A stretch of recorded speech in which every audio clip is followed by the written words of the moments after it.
The first 10 minutes of that game was scary. I thought this was going to be a long year. The last 30 minutes of that game, it was pretty fun. I'm looking forward to seeing exactly what this team could do as Ole Miss dominated Southeast Louisiana 88-58. This is the Locked On Ole Miss podcast.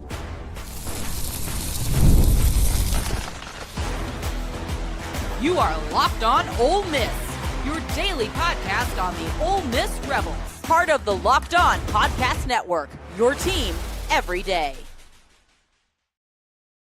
Welcome to the Locked On Ole Miss podcast. I'm your host, Stephen Willis, and this is the most watched podcast in the Ole Miss sphere.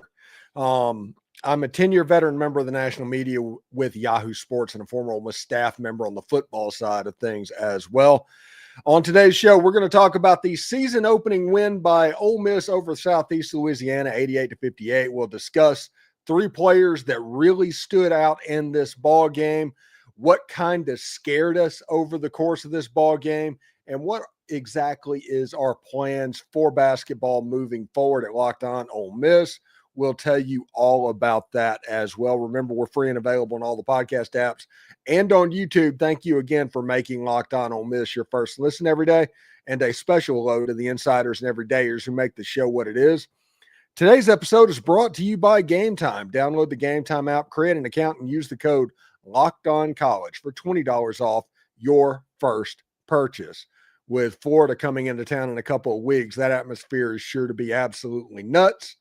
Might be a good place to get that $20 off on the tickets for Game Time. Anyway, Ole Miss started off their season slow. The first 10 minutes of that basketball game was Southeast Louisiana made some shots. They got a lead. Ole Miss could not buy a field goal. They couldn't do anything offensively in there. They made foul shots that kept them in the game. And then eventually they went on a 17-0 run and just put that game away in the first half. It was literally a tale of two halves in the first half. The last 30 minutes of that ball game, it was all Ole Miss Rebels. They played really well. They rebounded the ball really well. But I was impressed with the potential big three on this team. First of all, Ilias Kamardine. This is the first time that many of us have gotten to see this Ole Miss basketball team for this season. So we didn't know exactly how that was going to look. And you were paying attention, how would that be? And I was like, okay, I'm going to go into this season because we're going to do reactions to most every basketball game over the course of the season. Baseball as well. We're going to do that as well. But basketball right now, and I figure we get to know this basketball team together. What stands out? What makes them tick? What are their flaws? What are their strengths? We're going to learn all of that together. And the first thing I learned from this game, first of all, Ilias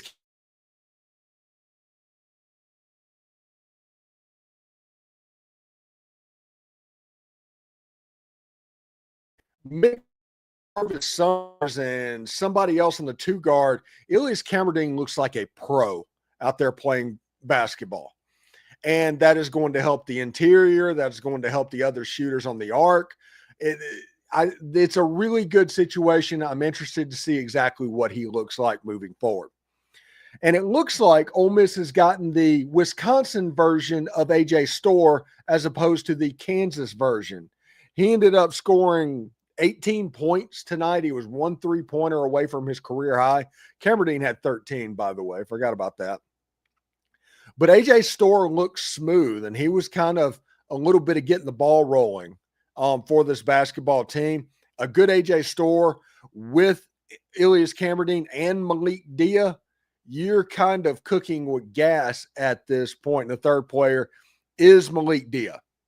Malik Dia was really good tonight, as we expected. He ended up with 20 points, 6 of 7 from the foul line. He was 7 of 13 overall. He was 0 for 3 from three-point range.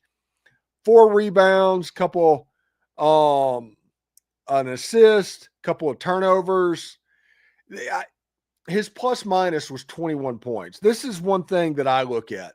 The plus minus when it comes to a basketball stat is an important stat to me, because when you don't understand the intricacies around what is going on with the particular play, the plus minus kind of simplifies everything as far as player value goes. And Ilias Kamardine, he was plus 25 for the team lead, tied with James Scott, the big man that transferred in from Louisville. He makes about 80% of his shots on the field. He's a dunking machine.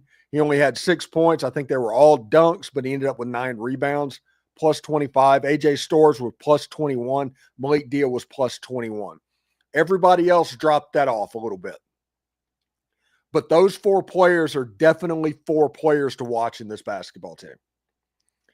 And if you look at the plus minus going into Louisiana Monroe on Friday, we'll talk about that in a little bit, because it's a little bit weird with the Citadel game being Saturday morning. So we're just going to do the reaction live stream for basketball and the reaction live stream pregame show, I guess, for the football team Saturday morning.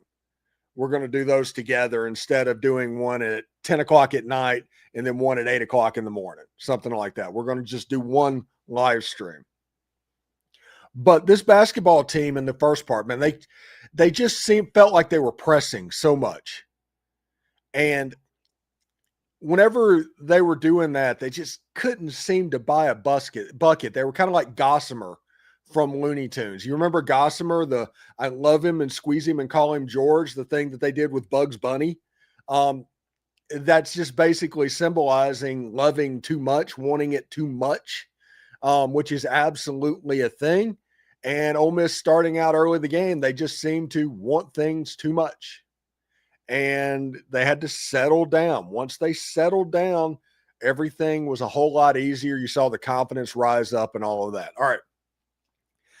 We're going to treat this just like the football reaction show, which means the third segment is yours. But I do request that you put in the third segment where you're commenting from so I can shout that out as well, because I'm always interested in who comments where and what. We will see exactly how that goes, but this is the Locked On Ole Miss podcast. When we come back, we are going to do the box score cleanup and see exactly how that goes. So stick around. All right. The NBA is back, and there's no better place to get in on the action than with FanDuel, the official sports betting partner of the NBA. Even if you missed the start of the game or want to ride the hot hand, FanDuel has live bets on everything from who will score next to fourth quarter comebacks. Plus, you can even combine your live bets into a same-game parlay for a shot at a bigger payout. It keeps the game exciting, especially when your team is making that late push. Right now, FanDuel is giving new customers $300 in bonus bets when your first $5 bet wins. So head to FanDuel.com, sign up, and play your game with FanDuel, the official sports betting partner of the NBA. Do us a favor, like, subscribe, and comment on this video. Subscribe to the podcast on whichever audio podcast you're listening to. Give it a 5-star review. It costs absolutely nothing, but keeps all of this free. Locked On is getting ready to change the game yet again, all in the name of having fun following your team. It's coming in December. You're starting to see a little bit on our subtext channel expand. We're going to do bigger things on December 8th. Stay tuned for that. And don't forget to check out a second listen on the network. Nearly every team, college or pro, is available to you. All right, so let's do a little box score cleanup real quick. Ole Miss defeated SELA 88-58. Ole Miss shot 51.9%, 7 of 22 from three-point range. That was after the ice-cold start as well. 10 turnovers in the game. They had 44 rebounds, which is a sight for sore eyes if you followed this Ole Miss team over the last couple of years. They had 20 fouls in the game, including some ticky-tack stuff that they need to get cleaned up. SELA shot 34%, 7 of 28 from the field, 13 turnovers, 26 rebounds, and, of course, 24 fouls as well. When you look at the individual scores for Ole Miss, Malik Dia led the team with 20 points. AJ Storr had 18. Ilias Kamardine had 13. Keza Jiffa had 12. Other players, Travis Perry had 2. Corey Chest had 2. Corin Johnson had 2. Hobart Grayson had 2. Patton Pinkins, the true freshman, had 5 points. He actually got in the rotation during the regular part of the game, so that's good to see as well. Max Smith had 2 in mop-up time, and Augusto Cassia had 2 points as well.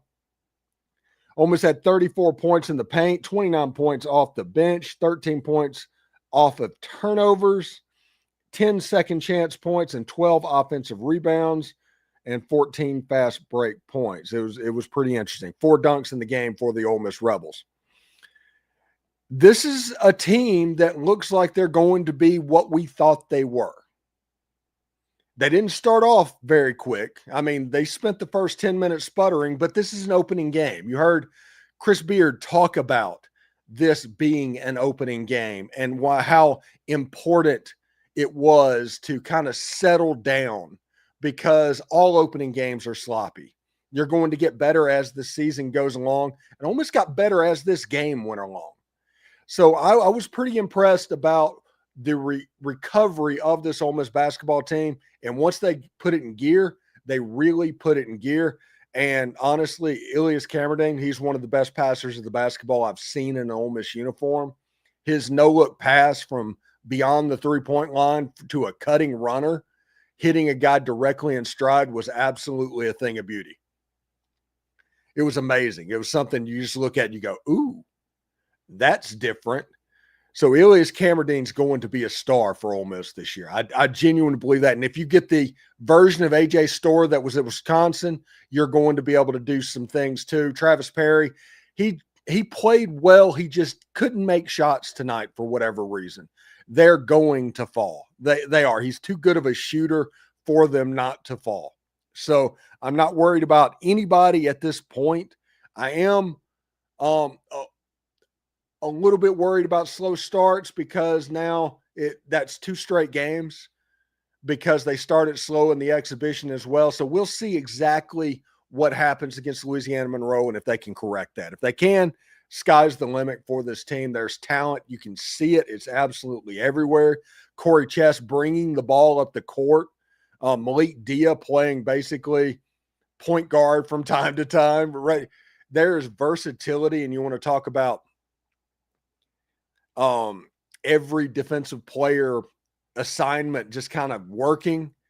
I think that could happen. Remember, Southeastern Louisiana had 20 points with 7 or 8 minutes to go in the first half.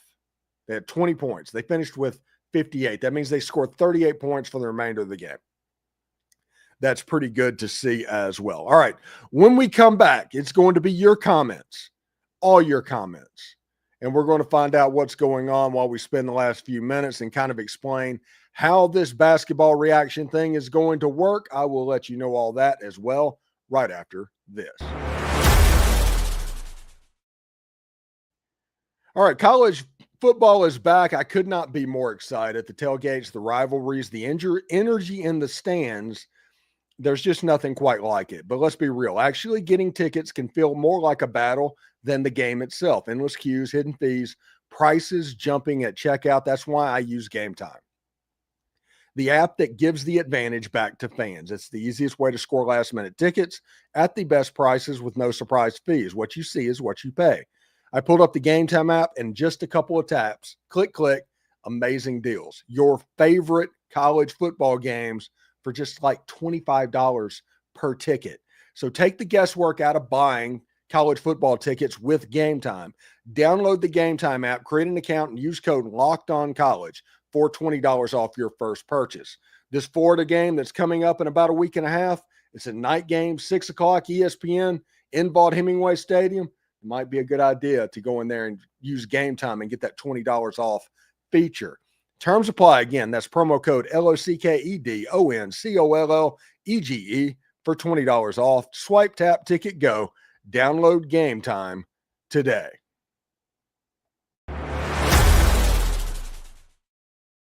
All right, so we're going to take your comments as well in just a second. We'll see what's exactly going on Remember, if you do comment, tell me where you're commenting from. We will do this for at least 10 minutes or so if the comments allow it. If not, we'll do it for 5 minutes or so until they run out, and we'll see exactly what's up. I appreciate everybody staying up with me tonight. This is going to be a game, basketball game feature every time, except Louisiana Monroe. And I explained that a little bit earlier on. With the football game the next day, we're just going to do the live stream Saturday morning when we do the pregame show. We'll talk about the basketball game as well. So that's how we're going to handle that. Anyway, here we go. K.R. Millen. Travis Perry needs to improve. And where will Ole Miss be ranked when the first college football playoff poll gets ranked? And he's from New Albany, Mississippi. Football wise, just answering that, I think they'll be about 7th. That's what they are in the coaches poll and the AP poll. Firmly in the discussion for a home playoff game. And if Ole Miss wins up both their games, they'll at least get that. Second of all, Travis Perry, yeah, he does need to improve, but it just felt like it was nerves. He was pressing tonight. It looked good. The shot seemed close. It's going to go down. It's going to be fine. We are not at the point where we need to worry at this moment. Travis Perry's going to get it. He played a decent defensive game. You don't play for Chris Beard unless you play defense. So at least some defense was there. He's a 6'1" guy, which means he is height challenged, which means he's going to get picked on from time to time. But the scoring, in my opinion, is going to come. So we'll see. Jax from Jackson. Now in New Orleans, the student section being packed for that game is incredible, and Beard has accomplished what he wanted by bringing in all those bigs. Exciting stuff. Yeah, the bigs, really interesting. The camera angle on TV kind of hid a little bit the student section, but the bigs were vastly improved over what they were. Last year, the best big man that Ole Miss had was Malik Dia, and Malik Dia was a stretch 4 more than an inside pounder, even though he had the body to be a pounder. But bringing in Allen, bringing in Scott, and bringing in Corey Chest and those guys down low seemingly has helped this basketball team. And that's going to help with Ilias Kamardine, who has the ability to find passes that other players can't make. I think Kamardine has a chance to be a special star for Ole Miss basketball, and he's going to help out those big men as well. Javon Campbell, it's hard to follow this new era of college basketball. Too much roster turnover. I've been following Ole Miss basketball for almost 30 years. It really is hard to argue that point because when they're turning over 8 to 10 players every single season, it's like what's going on in football on steroids. It just is. I get it entirely. But we are at the point, in my opinion, that we just make the best of whatever situation we have. And if they make it to where you're going to turn over pieces, at least do that better than everybody else. That turns into a skill. Lane Kiffin has made a career at Ole Miss doing just that. So I get what you're saying. It's kind of hard to follow the names that are on the jerseys. You have the get to know everybody game because that's what this was for a lot of fans. Just looking at it is like, okay, this is the first time I've seen this collection of players play for my school. And now you kind of start to get to know them. Now, I got to give Chris Beard a ton of credit right now, a ton of credit. He put these players on podcasts and everything else around the Ole Miss fan base, anyone that he could find, so that you could get to know some of these new players. And other than Malik Dia, who's just an amazing interview, by the way, you know, if you watch this channel, we had Travis Perry, we had Keza Jiffa, we had AJ Storr come in and talk, kind of a get to know you type situation. I hope I did a decent job with that, but Chris Beard understood that the fan needs to get to know these players. and they were able to do that as well. Keidrick Jones, Oxford, Mississippi, great win once they settled down and played ball. I see a great season for Ole Miss basketball. And Coach Beard, if he keeps the scoring balance. Yes, this was a good look, and a lot of encouraging things can be taken from that, except for the start. The start was a little bit hard to see. Zach Tyler, Oxford, Mississippi, I think the team showed flashes. It was nice to see us dominate on the boards, unlike last year and in Beard's first year. The scoring will come as they get better chemistry. That very well said, Zach. Very well said. Oh, and Zach also said, at least we didn't look like Auburn did tonight. I did not see that game. What happened in the Auburn game? Apparently not good. Plum Drew says, from New Albany, Mississippi, I've been anticipating this basketball season. It's incredible that we are a legit 3-sport school. Crazy times we are living in. James Hall from Brookhaven, looks like another great season for both our basketball teams. Yes, Coach Yo was able to pull away and take care of Norfolk State during today. I'm going to be honest about this, okay? I watched about a half of that game and had to cut it off because it was Kids Day. And I can't watch a basketball game on mute. And so it just turned, it was hard. But I followed it on the ESPN app, and they took control of what was going on, apparently shot a decent number of 3-point shots. Javon Campbell from Jackson, I would love to follow a player's career. Yeah, one player, pick Eduardo Klafke, pick Patton Pinkins. Those guys, those are your best chances right now to start from the very beginning and see if they stick around. Malik Dia, you got 2 years out of so far, and we'll see exactly how it goes. When Chris Beard becomes established in the Ole Miss hierarchy or whatnot, it'll be interesting to see exactly how that happens as well. All right, we're going to get out of here. Thanks for everybody for tuning in. We are going to do a live stream Saturday morning. It'll be the pregame show for football. It'll be a reaction show for basketball. Stick around for that whenever we do that on Saturday. It will not be directly after the ULM game, but we're more often than not going to do right after whatever the basketball game is. My goal is to do some sort of a reaction show for every single basketball game. That is my goal this year. So we'll see exactly how that looks as well. Anyway, thank you for making Locked On Ole Miss your go-to source for Ole Miss sports. We pride ourselves in offering the most comprehensive perspectives, which is why we're the front door of Ole Miss. Don't forget to subscribe, like, and comment. It helps the show and it's completely free. Your support means the world to us. Thanks again for making Locked On Ole Miss your first listen. For your second listen, check out Locked On SEC. Chris Gordy breaks down the best conference in all of college sports, from rivalries to the championship and every game in between. Find Locked On SEC on YouTube or wherever you listen to podcasts. It's part of the Locked On Podcast Network, your team every day. Hotty toddy, everybody. And remember, analytics, just the old English word that means bad football. We'll see you tomorrow, guys.